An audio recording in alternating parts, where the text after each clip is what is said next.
Živjo, lep pozdrav vsem skupaj. Dobrodošli na poljudno-znanstvenem predavanju Avtomatizacija strojnega učenja, ki je del serije predavanj ASEF Mladi umi. Predavanje organizira neprofitna organizacija ASEF, ki je ameriško-slovenska izobraževalna fundacija v sodelovanju s klubom študentov iz Logatca. Današnji predavatelj bo Blaž Škerl, ki je ASEF Junior Fellow 2020 in je trenutno doktorski študent računalništva na Mednarodni podiplomski šoli Jožefa Štefana.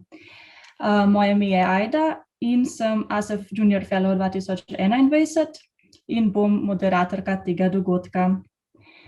Celotno predavanje bomo snemali in ga kasneje objavili na našem YouTube kanalu, tako da si ga bodo ogledali lahko tudi tisti, ki danes niso uspeli udeležiti. Vsi ostali pa lahko tam pogledate tudi v ostala predavanja, ki jih organizira ASEF. Serija predavanj Mladi umi je program, ki spodbuja mlade k predstavitvi svojega raziskovalnega dela, ki so ga opravili v okviru ASEF raziskovalnega obiska. Namen takih predavanj je prenos znanja na poljuden in zabaven način, zato bodo vprašanja danes zelo dobrodošla. Lahko jih zastavite v slido, link bo Barbara kmalu objavila v chat, lahko jih pa zastavite tudi v chatu in jih bomo zastavili na koncu predavanja. Trudimo se, da tovrstni projekti dosežejo čim večje število ljudi in raznovrstno občinstvo. Zato se povezujemo z lokalnimi organizacijami, ki delujejo v krajih, iz katerih prihajajo naši predavatelji. Ker Blaž prihaja iz Logatca, je danes z nami klub logaških študentov, ki je naš soorganizator. Struktura današnjega predavanja bo sledeča. Najprej bom na kratko predstavila, kaj ASEF je in kaj delamo. Nato se bo klub logaških študentov predstavil, potem bom predstavila Blaža in sledi njegovo predavanje. Na koncu bo čas za vprašanja, ki jih pa lahko zastavite že zdaj, ampak ja, na koncu bomo pa odgovorili.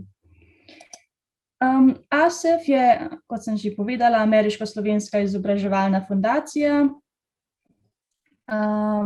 ki omogoča povezovanje slovenskih profesorjev in znanstvenikov s študenti v Sloveniji oziroma študenti slovenskih korenin po celem svetu. S tem želimo krepiti sodelovanje in kroženje znanja med Slovenijo in svetom. ASEF tako vsako leto več slovenskim študentom in študentom slovenskih korenin omogoči raziskovalni obisk na eni izmed vrhunskih univerz, kot so recimo Harvard, Princeton, Stanford v Ameriki, delujejo pa tudi v Kanadi, Veliki Britaniji, Avstraliji, Avstriji, na Danskem in na Novi Zelandiji. Delujejo od leta 2014 in podpirajo mlade osebe, da uresničijo svoj potencial. ASEF aktivnosti so poleg štipendijskega programa tudi različne delavnice in dogodki. Pred kratkim je potekal dogodek ASEF Gala, kjer vsako leto podelijo nagrado za življenjsko delo osebi slovenskih korenin z izjemnimi dosežki. Letošnja nagrajenka je bila Sunita Williams. Tudi v Sloveniji smo imeli februarja 2020 prvič galo v sodelovanju z Rotary klubom Ljubljana. ASEF aktivnosti so tudi različni dogodki, recimo ASEF Speaker Series, ki je serija poljudno-znanstvenih predavanj ASEF mentorjev oziroma profesorjev, in ASEF zgodba, ki so predavanja izjemnih posameznikov na različnih področjih, recimo podjetnikov, športnikov in ostalih. Eden od teh dogodkov je pa tudi današnji dogodek ASEF Mladi umi. ASEF štipendijski program ponuja dve vrsti štipendij. Ena je za raziskovalni obisk v tujini, ena pa raziskovalni obisk v Sloveniji, ki jo ponujajo Slovencem po svetu. Vsi se lahko prijavite, prijave potekajo vsako leto decembra in se vas že veselimo naslednje leto. Tukaj je nekaj slik iz dogodkov in z obiskov. ASEF štipendijski program traja 3 leta. V prvem letu imate omogočen 10-tedenski raziskovalni obisk pod mentorstvom slovenskega profesorja na tuji vrhunski univerzi. Lahko živite pri slovenski družini in še bolj spoznate slovensko skupnost. Drugo in tretje leto lahko nadaljujete sodelovanje s profesorji oziroma sodelujete pri ostalih ASEF dogodkih in gradite ASEF skupnost. Tako vračate družbi in se zahvalite za štipendijo, ki ste jo prejeli.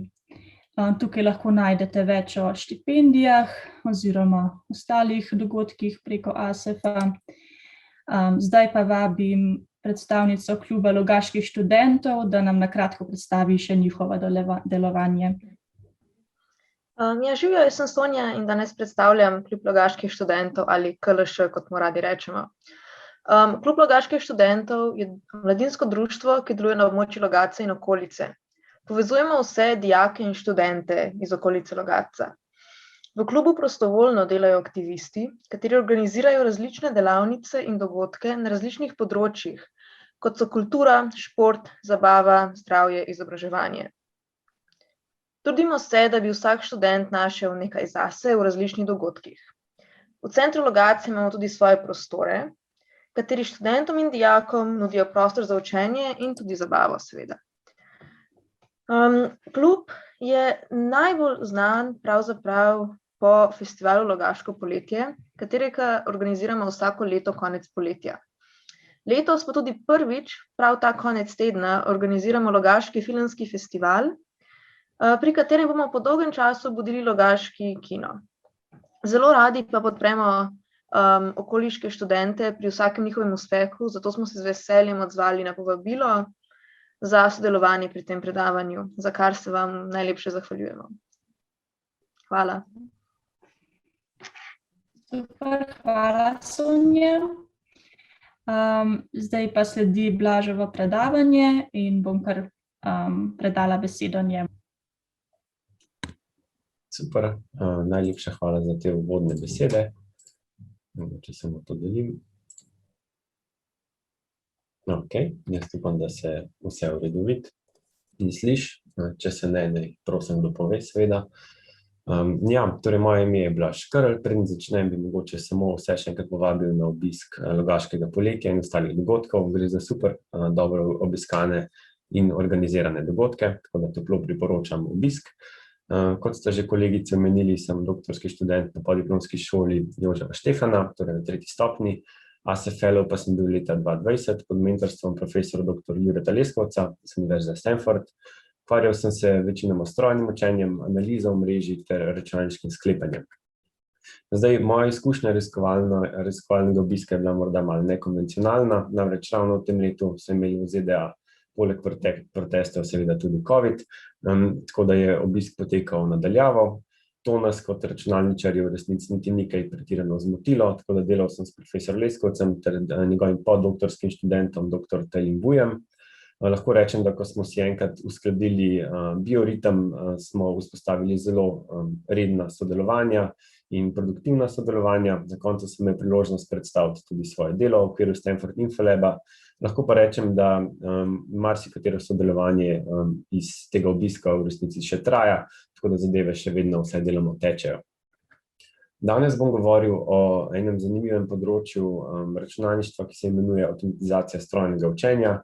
Gre za relativno novo področje, ki se ukvarja tako s strojnim učenjem, kot bomo videli potem z neko tako metaplastjo optimizacije in potencialno nakazuje, kam se celotno področje premika že nekaj let. Zdaj, v resnici gre za področje nekje na preseku med superračunalništvom ter strojnim učenjem. Seveda bom posamezne pojme tudi pojasnil tekom predstavitve. Upam, da bo tudi jasno, zakaj potrebujemo na kakih točkah superračunalništvo. Dejstvo je pa, da strojno učenje, eno področje računalništva, ki se ukvarja z gradnjo algoritmom za učenje, asociacijo, ter analizo vzorcev je prisotno praktično v vsakdanji rabi naših računalnikov. Primeri uporab oziroma sistemov, ki že tečejo v praksi, so na primer razpoznava znakov, razpoznava potnih listov na letališčih, seveda priporočilni sistemi na internetu. Avtonomna vožnja je zelo vroče področje, prav tako lahko uporabljamo tovrstne metode za segmentacijo, klasifikacijo pacientov, identifikacijo problematičnih vsebin na spletu na podlagi teksta, strojno prevajanje, igranje iger in še marsikaj drugega. Torej gre za relativno široko, zelo aplikativno področje, ki je sploh v zadnjih 10 do 15 letih doživelo ponovno razcvet.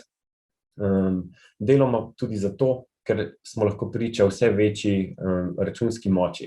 V praksi nam število tranzistorjev v napravah še vedno raste praktično eksponentno, kar pomeni, da naše metode lahko preiščejo večje prostore, so kompleksnejše in očitno je to ena od zadev, ki jih potrebujemo, da naslovimo te res težke probleme v računalništvu.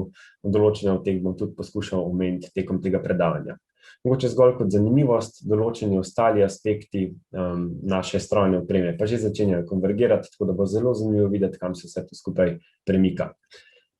Poudaril bi, da zelo podoben trend lahko opazimo tudi na področju samega strojnega učenja, ki je seveda poanta tega predavanja. Če vzamemo na primer zadnjih 10 let približno, smo lahko bili priča tako razvojem nevronskih mrež oziroma modelov za računalniški vid, potem takih modelov za strojno prevajanje. V zadnjih letih pa smo lahko priča zelo zanimivim dosežkom na področju igranja iger, kar naenkrat imamo agente, ki znajo igrati na primer Go bolje kot ljudje, prav tako pa tudi zelo težke igre, kot so Dota, Starcraft, Poker in še kakšna se verjetno najde. Tukaj bi seveda poudaril, da ta trend se zaenkrat še ne ustavlja in da je skala tukaj v resnici v petaflopih. Tako da to gre za ogromno enih operacij in te metode so na nek način vse požrešnejše z ozirom na to in bomo videli, da nekako brez avtomatizacije to v resnici sploh ni mogoče. Zdaj, govoril bom pa seveda o avtomatizaciji strojnega učenja. Gre za eno zanimivo področje, ampak natančneje lahko govorimo o avtomatizaciji eksperimenta učenja. Zdaj, če se tukaj navežem na tako imenovan KDD proces, gre za eno relativno staro idejo o tem, kako je smiselno analizirati podatke. Tukaj imamo običajno najprej formulacijo naloge, izbor ustreznih množic podatkov, potem pa 3 točke, ki jih je morda smiselno avtomatizirati. Od čiščenja ter predprocesiranja podatkov do transformacije podatkov in potem seveda gradnje modelov. Vse te točke bomo omenili in pogledali, kaj danes že obstaja v smislu avtomatike ter kam seveda področje gre kot tako. Na koncu bi poudaril, da je izjemno pomemben aspekt tudi evalvacija oziroma interpretacija tega, kar naši modeli delajo in tukaj so še vedno nujno potrebni domenski strokovnjaki. Namreč en od odprtih problemov oziroma zelo težkih problemov na tem področju je študij kavzalnosti. Tukaj še vedno potrebujemo seveda ljudi, da nam povejo, ali je zadeva res smiselna ali smo se učili nekih nesmiselnih korelacij. Zdaj, če mogoče začnemo s samim avtomatskim grajenjem modelov. Sam problem običajno lahko sformuliramo nekako tako. Imamo nek vhod, nek izhod, torej 2 množici podatkov, zanima nas konstrukcija neke funkcije, ki slika iz prve v drugo. Slika pa seveda tako, da se zadeva dobro generalizira, oziroma da dobro generalizira. To v praksi pomeni, da ko prihajajo nove instance, na primer imamo neko avtonomno vozilo in zapelje v neko njemu neznano križišče, se mora še vedno znati dobro obnašati. In v praksi to dosežemo tako, da izbiramo ustrezne podprostore značilk, izumljamo arhitekture nevronskih mrež, tega se bomo tudi dotaknili, seveda iščemo efekte raznih normalizacij, določamo različne hiperparametre oziroma spektre teh hiperparametrov in tako naprej. To so vse na nek način človeški prispevki v tem procesu in poanta tega predavanja je nekako oris parih metod, ki omogočajo avtomatizacijo tovrstnih prispevkov. Z drugimi besedami, želimo nekako minimizirati človeški input tam, kjer verjetno ni potreben. Zdaj, tukaj bi se dotaknil enega ključnega parametra v tej veji metod in sicer gre za čas. Ultimativno nas zanima kreacija nekih sistemov, ki so sposobni graditi modele in sicer, na primer, da damo sistemu 24 ur, pričakovali bi, da sistem v teh 24 urah zgradi model, ki je nekako primerljiv s tem, kar bi v 24 urah naredilo človeško bitje s podobnimi, recimo temu računskimi resursi. To je seveda zelo ambiciozna naloga, ker na nek način poskušamo avtomatizirati sami sebe, torej ljudje, ki se ukvarjamo s strojnim učenjem, avtomatiziramo deloma to, kar v resnici moramo početi. Smo pa morda že presenetljivo daleč v določenih aspektih, kar je zelo zanimivo videti. Zdaj, prvi tip problema, s katerim se bomo ukvarjali, je učenje iz tabelaričnih podatkov. Tukaj imamo običajno podano vhodno množico podatkov kot nek set značilk. To so stolpci v tej tabeli, za katere običajno predpostavljamo, da so neodvisni, čeprav zares večinoma niso. In v praksi nas zanima asociacija vrstic te tabele z nekim izhodom, torej z nekim prostorom, ki predstavlja recimo lastnosti posameznih pacientov. Tukaj so lahko značilke, na primer parametri krvnega testa, izhod je pa ima nekdo COVID. In zanima nas, a je zdaj ta problem naučljiv, zanima nas v resnici ta puščica. Tako da prvi del predavanja bo nekako fokusiran na učenje iz tabelaričnih podatkov, potem bomo pa pogledali še malo kompleksnejše tipe vhodnih podatkov. Zdaj, da ne bomo preveč tehnični, mogoče bi samo orisal osnovno idejo marsikatere od teh metod. Ena prvih takih metod se imenuje AutoVeka, nekako predstavljena je bila par let nazaj. Vrši pa optimizacijo, ki jo lahko formuliramo nekako tako. Algoritem se premika tako po prostoru algoritmov, bom takoj opisal, kaj s tem mislim, kot po prostoru njih hiperparametrov, torej hkrati optimizira prostor algoritmov in hiperparametrov. Minimizira se pa običajno neka napaka v procesu prečnega preverjanja. Torej, ko smo enkrat sposobni v resnici evalvirati to vsoto, imamo neko kriterijsko funkcijo, ki jo pač minimiziramo. Zato so potrebne kar močne optimizacijske metode, jih bomo seveda par omenili, ampak to je nekako ta osnovna ideja marsikatere od teh metod. Torej, kar naenkrat, to je tisti del, s katerim se običajno ukvarjamo ljudje, zdaj pa to zgolj del enega optimizacijskega procesa, v okviru katerega seveda upamo, da dobimo boljše modele. Zdaj, kaj AutoVeka omogoča? Mimogrede, Veka je ena kar obsežna knjižnica za strojno učenje v jeziku Java. Kaj AutoVeka zdaj omogoča? Omogoča iskanje čez ta kompleksen prostor algoritmov. Te številke zraven so pa število hiperparametrov za posamezen algoritem. In kar lahko tukaj takoj opazimo, je, da določeni algoritmi so nekako zelo parametrizirani, vsebujejo ogromno enih hiperparametrov, druge metode pa enostavno nimajo tako veliko hiperparametrov. Tako da gre za to zelo tako nezvezno, nehomogeno pokrajino, po kateri se moramo seveda sprehajati, in zato potrebujemo poseben tip optimizacije. Govorim seveda o metaheuristični optimizaciji oziroma metaoptimizaciji. To je nekako branža metod optimizacije, ki je nekako čisto pri vrhu tega, koliko malo predpostavk v resnici potrebujejo. Bayesovska optimizacija je en primer take optimizacije. Ideja v grobem gre nekako tako. Želimo recimo profilirati našo kriterijsko funkcijo, ki je ta črna krivulja v tem primeru. Zadeva dela tako, da naprej izozorči par vzorcev v sami kriterijski funkciji, na podlagi njih nalega nek gaussovski proces, ki omogoči nekako prioritizirati, kje bo naprej vzorčila seveda vzorce, in tako iterativno vidimo, da ta vijolična krivulja oziroma nek nalegan proces zelo dobro sprofilira dejansko funkcijo. Seveda, ko imamo enkrat dober profil kriterijske funkcije, lahko pogledamo, kje so optimumi, in ti optimumi nam potem tudi dajo dobre konfiguracije hiperparametrov, ki jih potem lahko uporabimo za učenje. Seveda, to je hipoteza. Vprašanje je seveda, kako dobro uspemo tole nalegati. Tukaj imamo pač en parameter, kar je skoraj trivialen problem. Bayesovska optimizacija dela dobro tja do 20 dimenzij oziroma 20 hiperparametrov. Bomo pa pogledali tudi metode, ki mogoče delajo še onkraj tega. Ja, zdaj, tukaj bi omenil na tej točki še eno metodo, ki je izjemno popularna za uporabnike jezika Python. Gre za knjižnico AutoScikit. Ta knjižnica omogoča učenje na podlagi knjižnice scikit-learn, ki je izjemno popularna knjižnica za strojno učenje v jeziku Python. Vsebuje pa par zanimivih idej. Ena je vsekakor ena procesna kocka, ki lahko rečemo meta učenje. Omogoča pa sledečo zadevo. Namreč naši podatki imajo vedno nek profil, naprimer, da se ukvarjamo z medicinskimi podatki. Taki podatki imajo običajno zelo malo instanc, pa zelo veliko dimenzij, zelo veliko značilk, recimo, če imamo neke mutacije ali kaj podobnega. V praksi, kar ta sistem naprej naredi, sprofilira tip naloge, s katerim bo potem vršil naprej Bayesovsko optimizacijo, in to naredi tako, da se nekako sprehodi čez stotine podatkovnih množic, na katerih so avtorji nekako že pognali optimizacijo in vejo, kaj dela, in zbere v bistvu take dobre a priorne parametre za samo optimizacijo, da nekako že vključujejo to predznanje. Torej, nekako izkoristimo znanje iz stotin obstoječih problemov, da najdemo, kateri je nekako najpodobnejši našemu. Zdaj, ideja je seveda tukaj podobna. Algoritem se premika tako čez prostor predprocesiranja, inženiringa značilk, kot tudi prostor klasifikatorjev. Na koncu pa se seveda zgradi nek ansambel. Kaj so zdaj ansambli?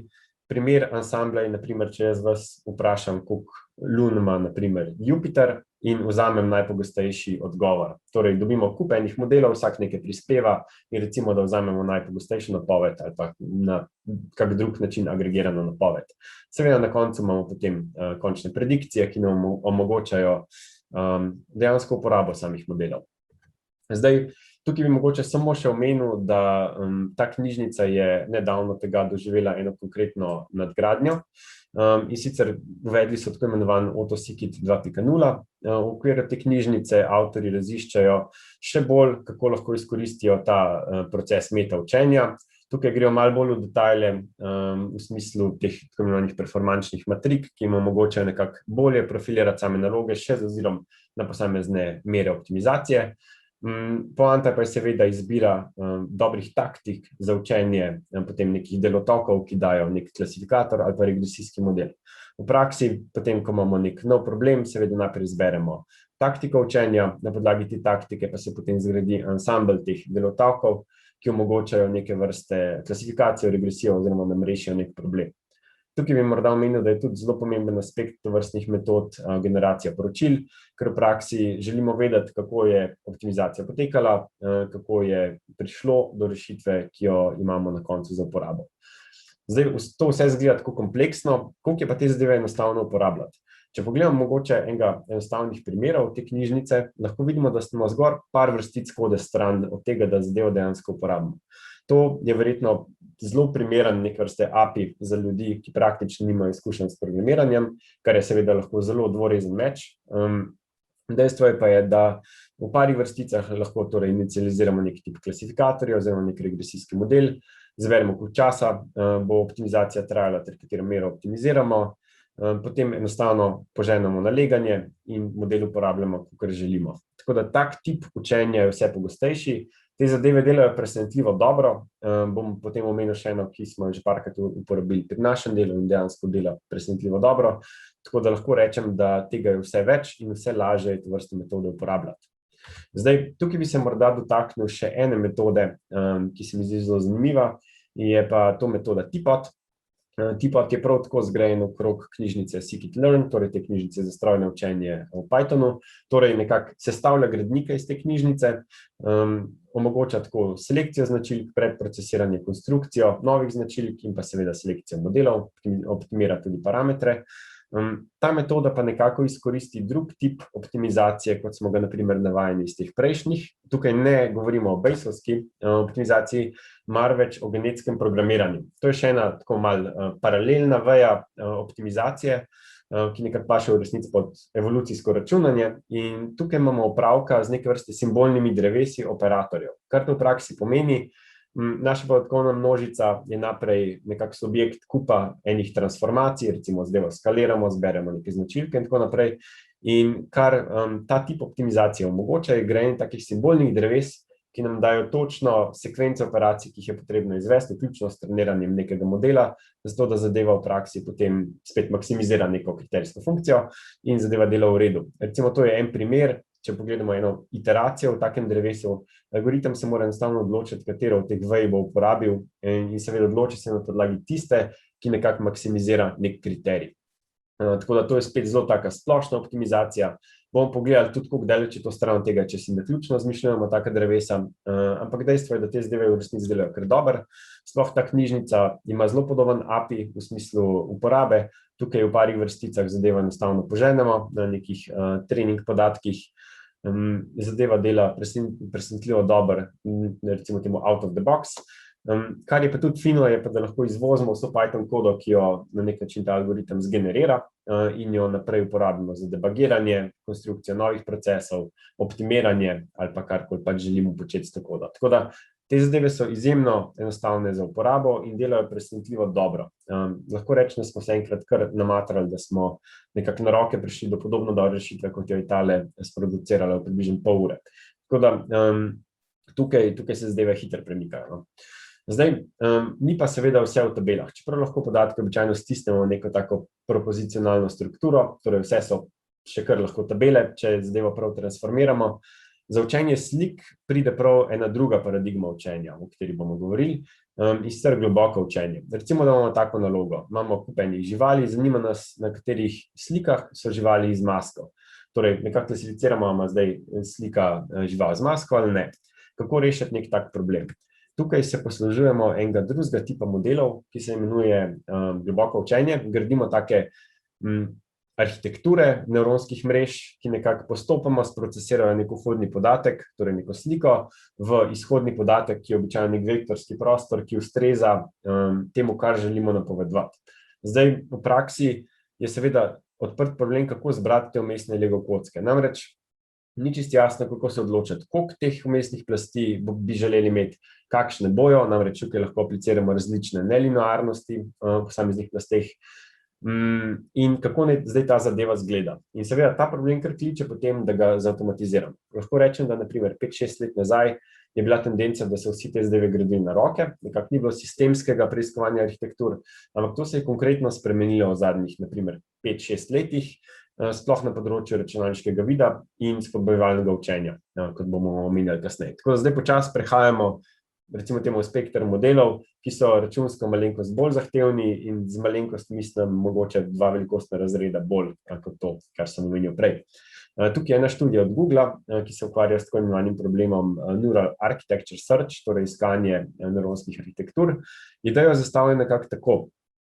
Abstrahirajo posamezne celice teh nevronskih mrež in zadevo naučijo na enostavnejših podatkovnih množicah, kot je naprimer ta cifra 10. In kar potem počnejo, ko imajo nek kompleksnejši problem, kot je naprimer ImageNet, podatkovna množica, enostavno skalirajo število teh vmesnih abstrahiranih celic. Torej, tukaj je nekako predpostavka, da te osnovne enote so nekako konsistentne čez različne probleme računalniškega vida, ideja je samo, da različno skaliramo sam model. In tukaj zadevo zastavijo tako, da imajo v resnici eno nevronsko mrežo, ki generira take arhitekture, ki grejo potem v evalvacijo in potem seveda ta mreža dobi nek feedback, tako da imamo neko povratno zanko, v okviru katere se uči nevronska mreža generirati drugih nevronskih mrež na nek način. In ta študija je bila vsekakor kar uspešna. Lepo vidimo tukaj neko novo fronto modelov na nek način, ki za manj parametrov omogoča boljšo natančnost. Torej, to je bila mogoče na prvih takih študij, kjer so konsistentno pokazali, kaj lahko dosežemo z avtomatskim preiskovanjem. Dejstvo pa je, da je to nekako na nivoju strojne opreme, ki si jo lahko bolj kot ne privoščijo te velike firme, v smislu Googla. Tukaj so, če se ne motim, uporabili stotine enih takih grafičnih procesorjev, specializiran hardware, torej, da so prišli do tovrstnega rezultata. Tako da seveda odprt problem, kako to narediti bolj efektivno. Zdaj, tukaj bi se morda dotaknil še enega tipa preiskovanja nevronskih mrež, ki je vezan na efektivnost. In sicer, kako delamo take nevronske mreže, ki dobro delajo na mobilnih napravah. To je vsekakor zelo zanimiv odprt problem. In tukaj je prav tako Google nekako predstavil tako imenovane mobile nets arhitekturo, ki omogoča reševanje raznih nalog. Od detekcije objektov do raznih filtrov, ki jih imamo vsi tako radi, do detekcije nekih objektov v pokrajini, do zelo detaljnih klasifikacij in tako naprej. Torej, ideja je, da pri teh nevronskih mrežah, ko imamo enkrat zadevo natrenirano in dovolj splošno, enostavno lahko te uteži prenašamo in jih samo malo prilagodimo za neko nalogo. To je tudi čar tovrstnega tipa modelov, zato so te zadeve tako popularne in tako dobro delajo. Recimo sploh za jezik to dobro dela. Zdaj, za računalniški vid pa sploh. Zdaj, izpostavim mogoče samo par zanimivih rezultatov te študije, ki so meni padli v oči. Eni vsekakor to, da jim je uspelo zreducirati število parametrov tam za več kot en velikostni razred, približno 30-krat, kad vidimo je natančnost zelo podobna, tam okrog 70%, še malo več parametrov je pa bistveno manj. Zdaj tukaj, ko govorimo o parametrih nevronskih mrež, kar so v praksi neka taka mala realna stikalca, torej neke realne uteži, ki jih navijamo med treniranjem same nevronske mreže. To je ena druga optimizacija, ki nima zares veze s tem preiskovanjem prostora nevronskih mrež. V večini teh primerov, v večini avtomatizacije učenja imamo opravka s takim dvostopenskim procesom optimizacije, zato marsikdaj govorimo o metaoptimizaciji. To bi mogoče samo tukaj poudaril. Zdaj, en zanimiv rezultat tukaj je tudi vpliv resolucije. Ko imamo enkrat dovolj parametrov, je zelo zanimivo, da lahko kar konkretno znižamo resolucijo, pa zadeva dela presenetljivo dobro. To je morda izjemno uporabno za take podatkovno intenzivne rabe, kot so na primer videi, in tovrstna podjetja to seveda s pridom izkoriščajo. Zdaj, vprašanje, ki se pa pojavlja, morda na tej točki, kako pa res evalviramo procese iskanja prostora nevronskih mrež. Kako najdemo ta tip preiskovanja, ki bi bil ustrezen za našo aplikacijo. In tukaj je vsekakor tudi kar nekaj študij oziroma nekaj projektov na to temo. Ta je recimo iz te iste raziskovalne skupine kot tista, ki je uvedla ta AutoSeekit, torej tista knjižnica, ki smo jo omenjali. Dejstvo je, da ni čisto trivialno nekako meriti uspešnost tovrstnih metod. Je pa zelo zanimivo, da v zadnjem času evolucija popolnoma dominira na tem področju. V resnici par dni nazaj je prišla še ena študija iz iste raziskovalne skupine, kjer še bolj potrdijo uspeh tako imenovane regularizirane evolucije. To je evolucija, kjer te najstarejše posameznike počasno nekako režemo ven. In ta zadeva dela res kar dobro. Vsekakor spodbujevalno učenje, to je tip učenja, kjer imamo neke vrste agenta, ki kontrolira generacijo arhitektur. To dela tudi izjemno dobro. Bi pa tukaj poudaril eno zanimivo lastnost, sicer, da tudi naključno učenje dela presenetljivo dobro. To je morda malo neintuitivno, ampak za take zelo težke nekonveksne probleme se pogosto izkaže, da je naključno preiskovanje v bistvu zelo dober baseline. Prvo moramo nekako premagati situacijo, ko si naključno izmišljujemo te nevronske mreže. To je zgolj mar za vtis, kar se res trenutno dogaja na tem področju. Dejstvo je, da je kar veliko truda vloženega v to, da se te zadeve dela efektivnejše, iz očitnih razlogov, ker se nimamo vsi stotine enih grafičnih procesorjev na voljo, kadar želimo. Kaj pa je zdaj še kakšna zanimiva aplikacija za tovrstne metode? Sploh za te, ki so sposobni analizirati slike. Ena od aplikacij je definitivno spodbujevalno učenje za igranje iger.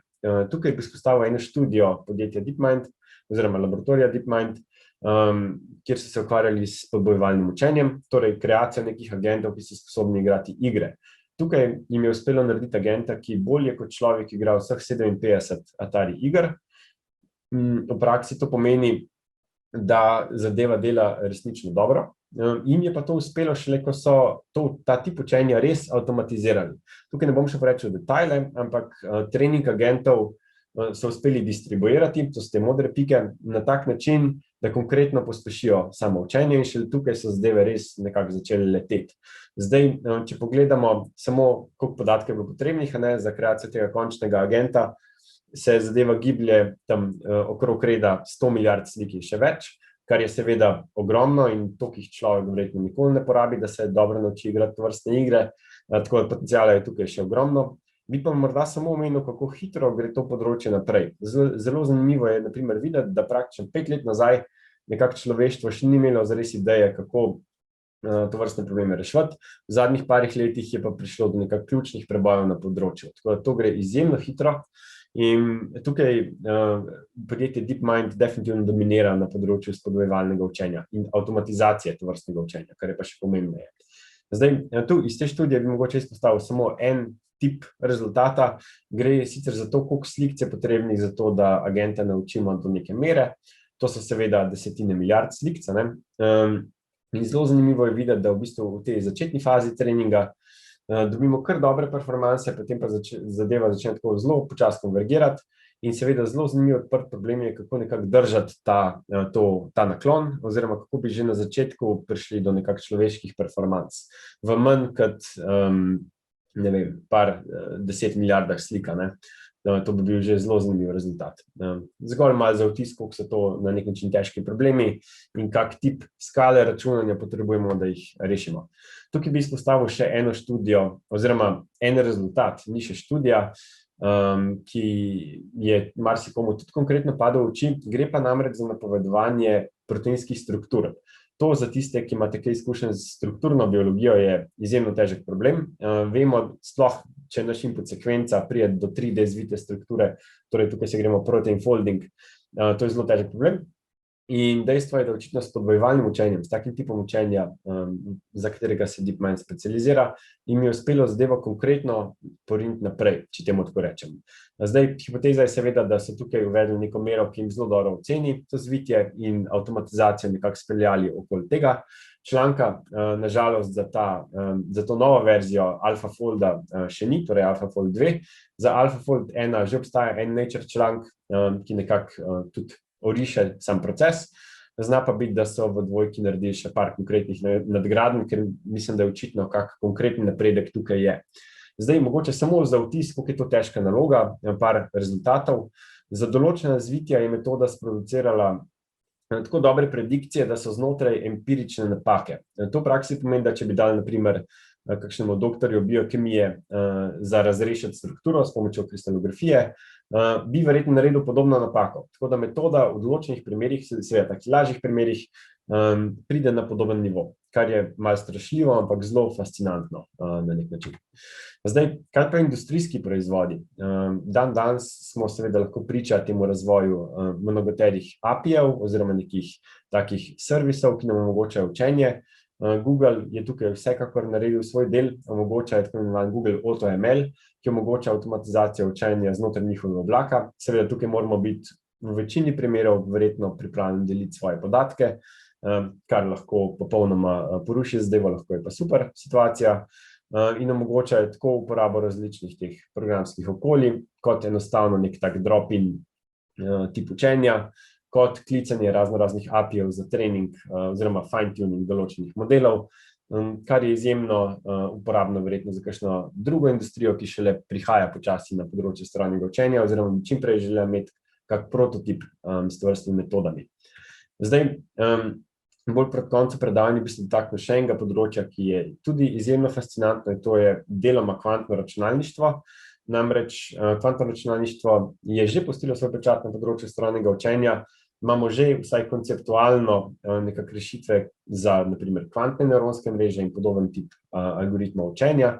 Kar je pa izjemno fascinantno, je, da ti kvantni algoritmi imajo večinoma neke rahlo svoje lastnosti, kar pomeni, da moramo zadeve posebej prilagajati.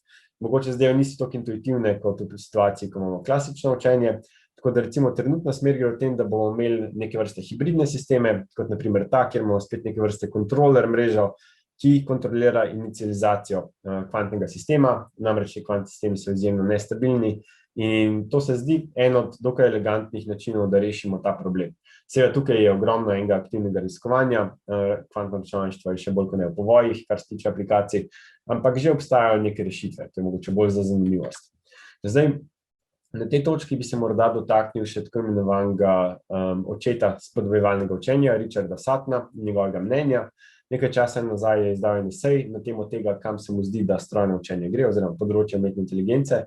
In zelo zanimivo je videti, da je njegovo močno mnenje, da metode, ki nekako izkoristijo računsko moč, ki je na voljo, so tiste, ki preživijo zob časa. Torej tiste, ki se skalirajo z ozirom na iskanje in učenje, so tiste, ki nekako preživijo, vsaj idejno.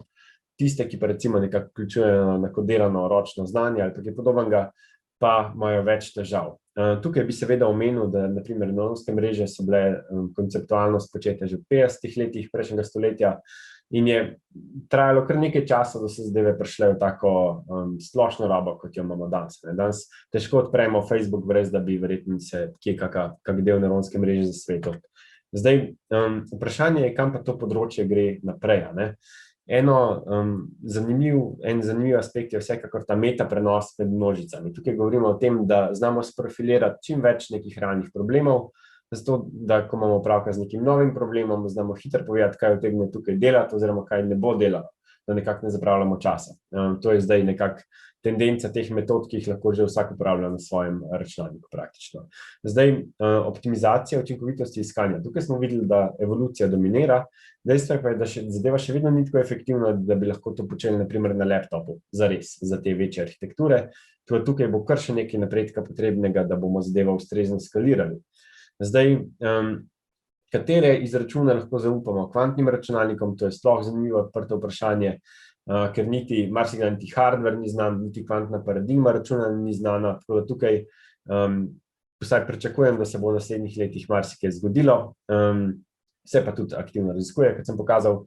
Zelo zanimivo bo videti, če bo še kakšna metoda iz 80-ih, 90-ih ali pa morda celo odprej oživljena na podoben način, kot so bile na primer nevronske mreže. Takih metod je ogromen, enih zelo dobrih idej je v prejšnjem stoletju bilo tudi ogromen in morda je vprašanje samo skaliranja, da smo seveda spet na konici strojnega učenja.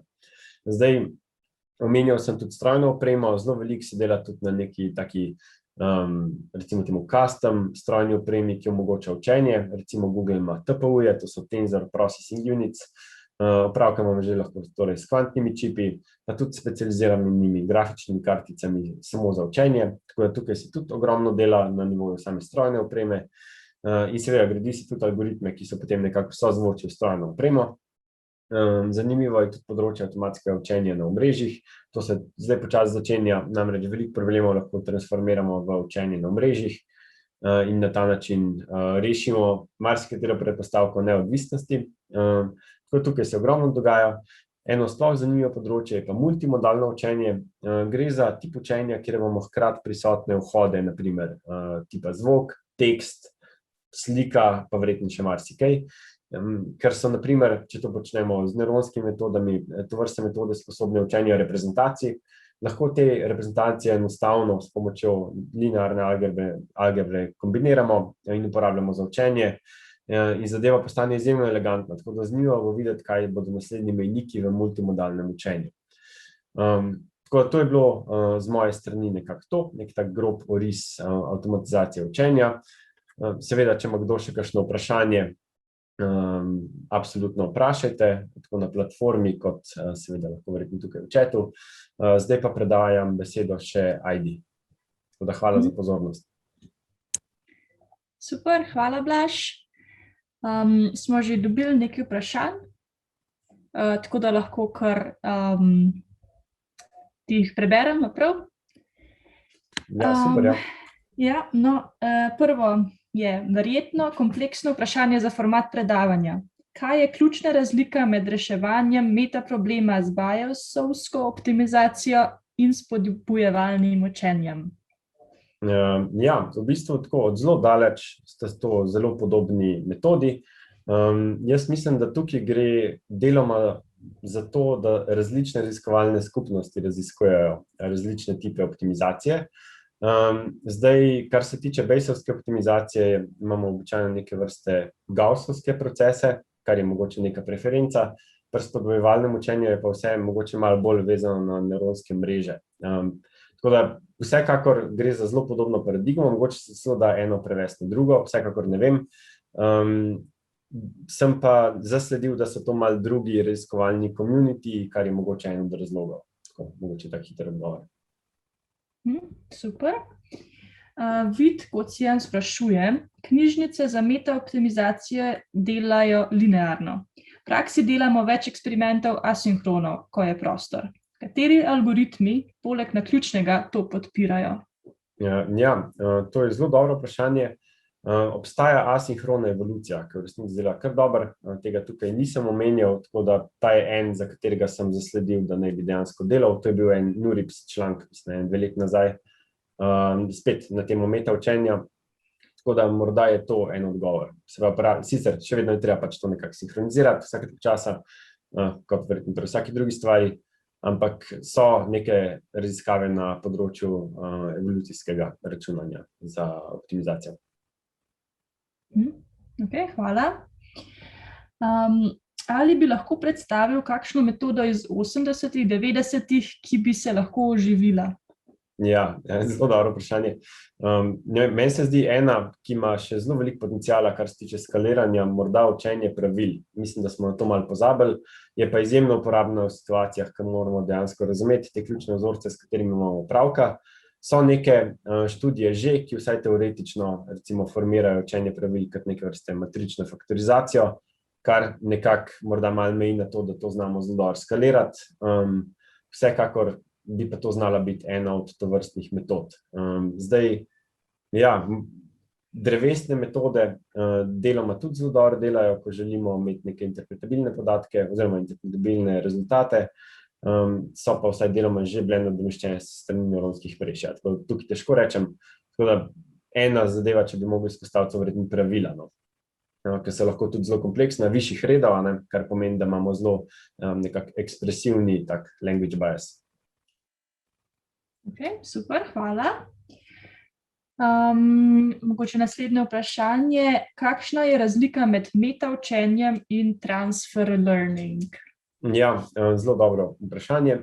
Zdaj, metaučenje je nekako vezano Ja, malo je odvisno od konteksta. No. V tem kontekstu, ki sem ga predstavil tukaj, oziroma marsikatero od teh HTML metod, je to povezano. Ne. Ta meta nivo nekako predstavlja to, da smo sposobni z nekimi meta značilkami podatkovnih množic, v smislu koliko vrstic, koliko stolpcev in kakšne domene so, naprimer, nekako sprofilirati problem.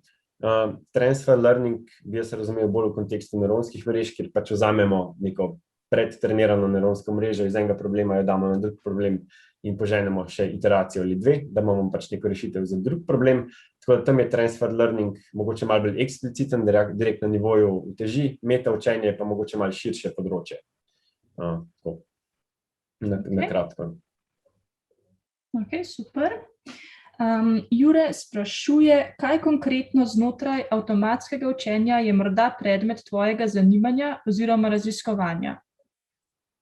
Ja, meni se zdi zelo zanimivo predvsem gledati, kje je avtomatizacija učenja uporabna še na kakšni domeni, ki niso tabele pa te res velike nevronske mreže. Recimo, kar nekaj dela smo vložili v preteklem letu v nekako avtomatizacijo učenja za nezastopane jezike, ne? Če imamo zdaj nek hecen dialekt, ne vem, kaj zdaj, neke kitajščine, a lahko naučimo sistem s čim manj podatki. Drugo področje so vsekakor omrežja. Tukaj se mi zdi zelo zanimivo, kako nekako pognati neke vrste OTML sistem čez to, namreč pri omrežjih imamo prav tako problem s tem, da obstajajo ogromno enih možnih arhitektur oziroma možnih rešitev, ki se zdi, da so vsaj malo kontekstualne v smislu, ne vem, če imamo tako omrežje, ki je bolj segmentirano, bo morda delala boljše neke vrste propagacija, drugače pa verjetno kaj drugega. Tako da imeti nek sistem, ki bi avtomatsko določal to, je morda zelo vredno.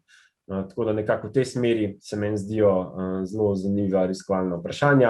Eno od vprašanj je pa tudi, kako s čim manj podatki doseči čim več v tovrstnih sistemih, ne? Ker to so še vedno računsko zahtevne metode in vprašanje je, kje je tako neka vrsta spodnja meja podatkov, ki še vedno omogoči dobro avtomatizacijo. To se mi zdi, da tudi ni zares dobro raziskan na nek način. Super, hvala. Če bi še kdo postavil kakšno vprašanje, lahko napišete v chat ali pa v Slido, koda je #ASEFmladiumi. Mogoče, da jaz vprašam, kaj lahko pričakujemo v naslednjih letih na tem področju. Nekaj že povedal, ampak recimo tako malo bolj konkretno. Ja, vsekakor smo, mislim, se mi zdi, da živimo v zelo zanimivem času, ker pač vsako leto vidimo neko novo rešitev z tega področja, ki včasih celo obrne celo domeno. Tako da verjetno kar lahko pričakujemo, da se nekako ta napredek še ne ustavlja, še vedno imamo vedno več računske moči. Upam sama, ne, da bomo imeli možnost tudi kakšne zadeve vsaj deloma kvantno poganjati, čeprav to je še zelo v zraku, vsaj tako trenutno se mi zdi. Dejstvo je, da določene probleme lahko že zdaj zakodiramo, recimo v neke vrste kubo problemov, kar je rešljivo na določenih tipih kvantnih računalnikov. Nisem pa prepričan, če se bo to tako lepo skaliralo, ne, kot se sliši, tako da ne znam čisto dobro povedati, čisto iskreno. Zanimivo bilo videti vsekakor, kaj te velike firme delajo v ozadju, mogoče bi oni imeli tudi kak dober uvid v to. Super. Ja, če koga še kaj zanima, imamo še čas za vprašanja. Enega smo dobili. Meniš, da nas lahko avtomatsko strojno učenje približa k razvoju splošne umetne splošne inteligence? Ja, super splošno vprašanje, ja. Ne vem, moram reči, da nimam zares dobro razvitega mnenja, kdaj bomo dosegali zdaj singularnost. Ja, avtomatizacija učenja nas vsekakor pele, mislim, kar pa lahko rečemo, ne, avtomatizacija učenja nas vsekakor pele v smeri, da smo sposobni določene zadeve, ki jih ljudje smatramo za zelo inteligentne, na primer igranje Starcrafta, početi boljš kot večina ljudi, ne, ali pa igranje Goja.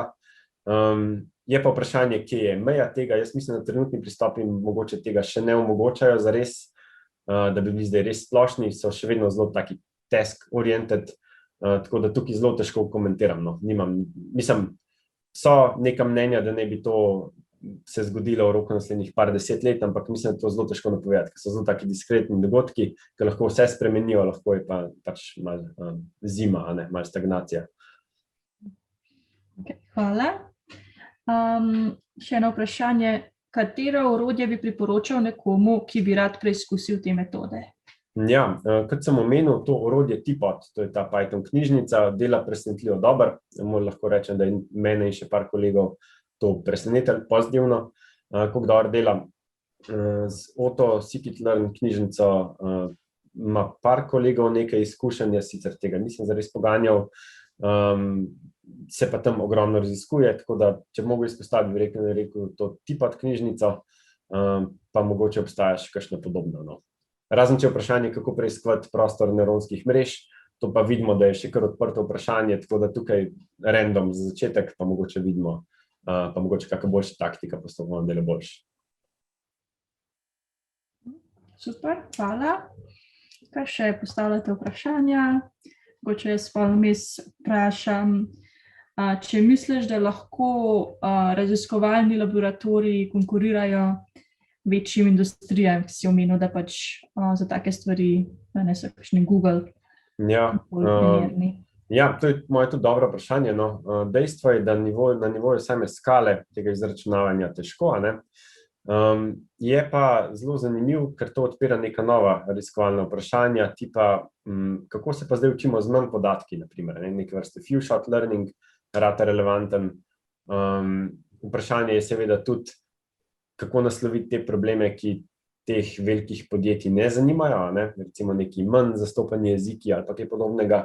Tako da tukaj pač vedno se odpre kup enih novih zanimivih vprašanj. Mogoče direkt na benchmarkanju zdaj nevroevolucije težko konkuriramo, razen mogoče konceptualno, ne? Če čist recimo temu z nekim novim pristopom pridemo, no. Super, hvala. Ali se pri raziskovanju povezuješ z drugimi disciplinami, recimo na področju družboslovja?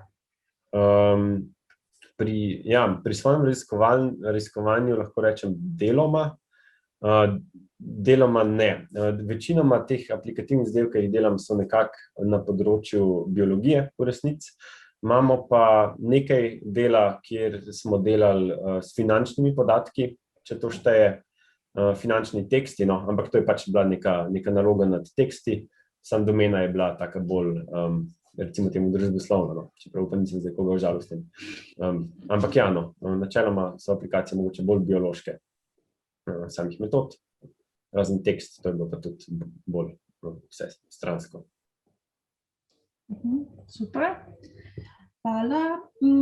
Kaj pa so recimo potencialni problemi takega učenja? Ja, potencialnih problemov je vsekakor kar nekaj. Prvi problem je, kako zadevo implementirati tako, da na primer teče lepo na laptopu. To je že zelo zanimivo videti, ker že kakšne metode mogoče ne bodo tekle na laptopu. Tukaj moramo biti zelo pazljivi s podatkovnimi strukturami, koliko si tak sistem sproti zapomni, koliko si ta sistem lahko dovoli nekako pozabiti. Zdaj, kako držimo spomin, če je tako metodo treba recimo distribuirati na nek klaster, na neko gručo, kako recimo delimo spomin, kako poteka samo računanje, ne? Vse to je prej že v bistvu že Vitja vprašal, lahko to delamo asinhrono ali pa sinhrono, ne? To je seveda tudi zelo odprto vprašanje tukaj. Tako da ja, meni se zdi, da so marsikateri problemi so inženirski, vsekakor je pa en problem tudi, a je smiselno nekako omejiti nabor teh algoritmov, ker to lahko konkretno pospeši samo evolucijo, ne. Z drugimi besedami, zdaj recimo za biologijo, če imamo samo neke vrste linearnih regresij ali pa kakšne podobne variante, a je to že dovolj, a to sploh ni dovolj, za slike recimo vemo, da to verjetno ni dovolj, tako da to, kaj za kako domeno dela pa zakaj, je zelo nejasno, ni tazga bazičnega znanja, ki bi nam nekako omogočalo tako hitro prioritizacijo, no. Super, hvala. Smo zdaj še eno vprašanje. Vidiš na področju metaučenja možnost informiranja strani človeškega obnašanja in kognicije?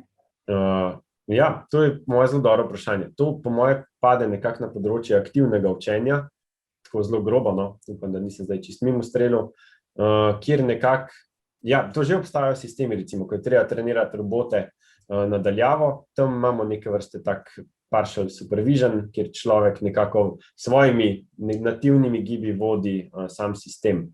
Zdaj, da bi se bolj inspirirali na podlagi tega, kar ljudje počnemo, bi bilo sploh zelo zanimivo, ne. Mislim, se konec koncev vidimo, sicer ne ravno ljudje, ne, ampak celice ali pa recimo neki virusi, ko se delijo, če samo imitiramo bolje tovrstne procese, marsikdaj dobimo boljšo evolucijo recimo, ali pa boljše optimizacije. Seveda, pri teh optimizacijah je itak tako, da nekako v limiti vse približno enak dela, ampak vsekakor se splača zelo inspirirati, ker konec koncev smo mogoče mi inteligentna bitja, ki bi jih hoteli imitirati, ne, mogoče za prvi korak. Super, hvala. Jure Ferleš sprašuje, kaj je bil tvoj časovno najdaljši in procesorsko najzahtevnejši AutoML proces, ki si ga poganjal do sedaj? Ja, dobro vprašanje. Sploh ne vem, če znam točno odgovoriti. Vsekakor smo na eni študiji pokurili, ne vem, mogoče za 10 let neke računske moči, nekega povprečnega workstationa v toku kakšnega meseca. To je šlo seveda na računalniške gruče. In je bil neke vrste AutoML, sicer tako zelo naiven, ampak je bilo v tej smeri. Drugač, običajno take zadeve, kjer je pač treba zgolj videti, ali je zadeva naučljiva ali pa ne, to pa traja par dni na malo boljših mašinah. Tako da ja, no. Ampak ja, pač ta največji je bil verjetno računalniška gruča, en mesec, kolikor je pač bilo na voljo možnih jobov in to je to. Je pa dejstvo, da na koncu smo itak ugotovili, da se da tisto boljše narediti, tako da vprašanje, kako je to sploh misleno. Super. Kakšni so tvoji plani po doktoratu? Ja, dobro vprašanje. Zaenkrat zelo aktivno pišem doktorat, no, tako da moram reči, da počasi začenjam gledati, kaj je sploh možno naprej. Nisem zares razmišljal, čisto iskreno. Vsekakor bi bilo pa zanimivo, kaj je sploh mogoče po doktoratu, no, tako da to moram pa zdaj poprijeti malo bolj zaresno. Nimam nobenega bolj konkretnega odgovora, na žalost. Se pravi, zdaj že zaključuješ? Ja, zdaj nekako začenjam bolj pisati. Tema je bila tudi sprejeta, tako da, ja. Super. Če ima kdo še kakšno vprašanje, načeloma imamo časa še pol ure, ampak če pač je to, kar ste hoteli vprašati, to. Jure Ferleš sprašuje, kaj je tema doktorata? Tema doktorata je pa nevrosimbolno strojno učenje, oziroma nekaj povezavi s tem. To je v resnici, ja, to je še eno zanimivo področje strojnega učenja, ki nekako raziskuje na nivoju reprezentacij, kako smiselno je kombinirati določene tipe reprezentacij, pa kdaj. Z drugimi besedami, recimo, ne vem, ko klasificiramo dokumente, je mogoče smiselno to početi z reprezentacijami na podlagi nevronskih mrež, ali pa direkt z nevronskimi mrežami. Razen, če imamo zelo malo podatkov, to mogoče ne dela dobro, v tistem primeru rabimo pa simbolne reprezentacije, mogoče neke vrste relacij, ki nam direkt kodirajo, kaj je prisotno v našem podatkovju, ali pa recimo neke podobne strukture, ki jih ljudje direkt razumemo. Tako ni čist, no, zdelo se je vsaj, da ni čist jasno, kako to efektivno kombinirati, ker en od seveda problemov tukaj je tudi, da so si prostori zelo različni, no. Nesimbolni oziroma subsimbolni prostori so običajno neke goste matrike, zdaj simbolni prostori so pa redke matrike, ogromne redke matrike in nekako taktično delati z obema tipoma podatkovnih struktur je morda zanimivo, ne? Oziroma ni čisto trivialno, kako se tega lotiti. Seveda, če se lotimo naivno, nam zadeve hitro počepnejo, tako da to, v tej smeri. Super. Hvala za vse tvoje odgovore. Mogoče počakamo še kakšno 1 minuto, če kdo še kaj vpraša. Vmes pa vas lahko povabim na naslednjo ASEP Mladi umi predavanje, ki bo v sredo 23.6.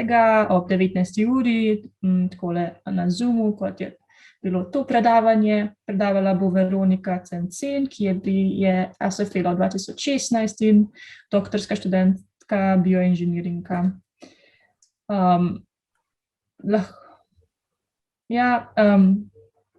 Jaz še malo gledam na vprašanja, no, ampak vmes bi vas tudi povabila, da do 31. maja imate čas, da namenite do 1% dohodnine ASEP-u. Proces je zelo enostaven, nič vas ne stane. Več lahko preberete na naši spletni strani. Ampak ja, pa še samo en teden, slab teden časa, tako da če imate možnost, vas prosimo, da nam pomagate in tako omogočate te raziskovalne obiske po celem svetu. Ja, nič nobenega vprašanja zdaj ni več.